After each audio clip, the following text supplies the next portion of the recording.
चाचा और एनसीपी के सर्वोपरि शरद पवार को बड़ा झटका देते हुए अपनी अलग पार्टी बनाने वाले राज्य के उप मुख्यमंत्री अजित पवार को लेकर उप मुख्यमंत्री देवेंद्र फडणवीस ने बड़ा खुलासा किया है।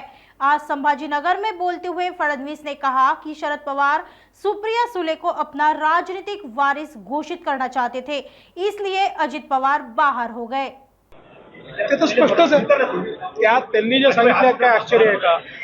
बघा, शेवटी पवार साहेबांसोबत पक्ष उभा कोणी केला? तो अजितदादांनी केला। पण शेवटी त्यांना बाहेर का निघावं लागलं? त्यांच्या लक्षात आलं की आपल्याला पक्ष मिळणार नाही, पक्षामध्ये आपल्याला स्थान मिळणार नाही। स्थान पवार साहेब सुप्रियाताईंनाच देतील, त्यामुळे ते बाहेर पडले। असं आहे, अजितदादा उद्धवजींना किती ओळखतात मला माहिती नाही, पण मी उद्धवजींना चांगला ओळखून आहे। सध्या उद्धवजींचे फिलॉसॉफर आणि गाईड हे पवार साहेब आहेत। पवार साहेब जे म्हणतील तेच उद्धवजी करतील। नागपुर समय, गली से दिल्ली तक।